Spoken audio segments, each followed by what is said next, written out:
Hello everyone, अस्सलाम वालेकुम। आप देख रहे हैं मेरा official YouTube channel Mahvish Chaudhary official. हमेशा आपको पता है एक छोटी सी वीडियो लेकर आते हैं जिसमें बड़ी मज़े की बातें होती हैं और मोस्टली हमारी जो डिस्कशन है वो वही होती है जो हमने मॉर्निंग शो में अपनी चीज़ों को डिस्कस किया होता है। तो 2 घंटे का प्रोग्राम आप लोग कहाँ सुनेंगे? तो मैं सोचती हूँ कि वो 2 घंटे की बातें 2, 4, 5, 7 मिनट में यहाँ आप लोगों के साथ कर लूँ। अच्छा, आज हमने जिस टॉपिक पे बात की, वैसे तो हमारे 2 टॉपिक होते हैं लेकिन दोनों बड़े अच्छे थे। लेकिन अभी जो मैं बात करने वाली हूँ वो बड़े ही अहम इशू पे जो है वो मैं बात करने वाली हूँ। ख़वातीन से रिलेटेड। देखिए, सेहत की जब बात करते हैं उसमें मर्द हों या ख़वातीन हो, दोनों के लिए ही बड़ा एक ख़तरनाक, एक बड़े पेनफुल टाइम होता है जब आपकी तबीयत ख़राब हो जाती है, आपकी सेहत अच्छी नहीं रहती। यहाँ मैं बात करने जा रही हूँ जनाब आज ख़वातीन के हवाले से, हमारी औरतों, हमारी जो बहनें जो मुझे सुन रही हैं उनके हवाले से। हम कहते हैं कि हम बहुत पढ़े लिखे हैं, हम वेल एजुकेटेड हैं, बड़ी अच्छी फैमिली से हमारा ताल्लुक़ है जनाब, और बड़ी हाई फाई डिग्री और कोर्सेज हमने किए हुए हैं, हमसे बड़ा तो कोई पढ़ा लिखा हो नहीं सकता। ये आजकल एक बड़ा अलमिया देखने को मिल रहा है।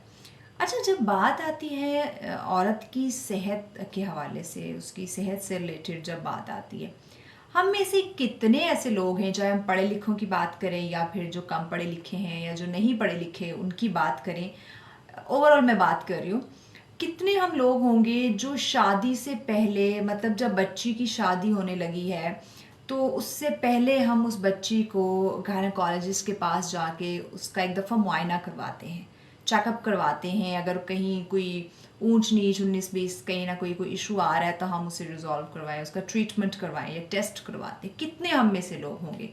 मुझे लगता है वो एग्जाम्पल देते हैं ना, आटे में बाल बराबर, इस तरह होगा। क्यों हमारा माइंडसेट बन चुका है, भाई शादी नहीं हुई है, शादी से पहले गायनाकोलॉजिस्ट को दिखाने की क्या ज़रूरत है? ऐसे तो कोई हैपनिंग नहीं, कोई ऐसा इशू नहीं है बच्ची को, तो क्यों जाए गायनाकोलॉजिस्ट के पास? लाइफस्टाइल, इस वक्त जो हमारा लाइफस्टाइल है उसमें मुझे लगता है कि हर बच्ची, हर औरत को अपना मुआयना ज़रूर करवाना चाहिए, गायनाकोलॉजिस्ट के पास जाना चाहिए, उससे अपना अगर कोई इशू हो तो ज़रूर उसे हल करवाना चाहिए। अच्छा जी, एक वजह तो ये कि हम जाते नहीं हैं। फिर शादी के बाद जो कॉम्प्लिकेशंस, जो इश्यूज बच्ची को फेस करने पड़ते हैं, हमारा सो कॉल्ड ये माइंड सेट कि शादी के फ़ौरन बाद कंसीव करना है। प्रेगनेंसी इज़ वेरी इंपॉर्टेंट कि शादी के 2-4 महीने बाद अभी उसने लोगों को समझा नहीं, इन्वायरमेंट को समझा नहीं, माहौल को जाना नहीं, एडजस्ट नहीं हुई, एक स्ट्रॉन्ग बॉन्डिंग क्रिएट नहीं हुई कि बस कंसीव करें, बच्चा चाहिए, प्रेगनेंसी होनी चाहिए, और अगर नहीं हुई तो भाई खराबी है लड़की में। आपके लड़का भी उसमें भी प्रॉब्लम हो सकती है। कल वो एक अलग टॉपिक, उस पर बात नहीं करूँगी, चूँकि हम ख़वातीन पे बात कर रहे हैं।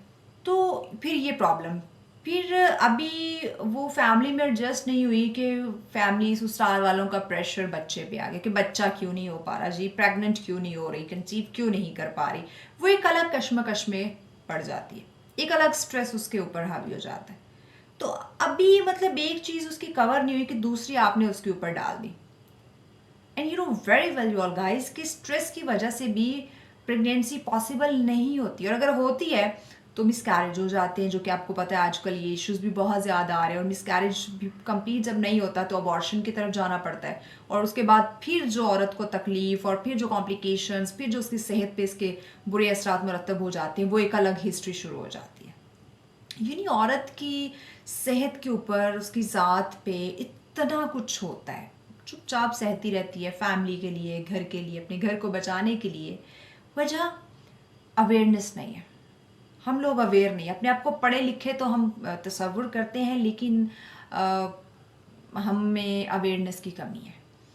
तो मैं आज जो हमने प्रोग्राम में डिस्कस किया, गायनेकोलॉजिस्ट ने हमें बताया कि शादी के 1 साल के अंदर विदाउट एनी ट्रीटमेंट 70% चांसेस होते हैं नॉर्मल कंसीव के, कि आप प्रेग्नेंट हो सकती हैं विद इन 1 ईयर। यानी कि नॉर्मल 70%, नॉट 100%। 30% कहीं ना कहीं कोई इश्यूज या कुछ, और हम जो है वो 2-3 महीने बाद इलाज करवाना शुरू कर देते हैं, बच्चा नहीं हो रहा, क्यों नहीं हो रहा, डॉक्टर के पास भी जा रहे हैं, इतने प्रोसीजर भी हो रहे हैं, फिर भी क्यों नहीं हो रहा। भाई आपने क्या पहले आपने उसका प्रॉपर ट्रीटमेंट करवाया था? ये शादी के बाद उसको मेंटली रिलैक्स होने की थोड़ी सी उसको स्पेस दी थी?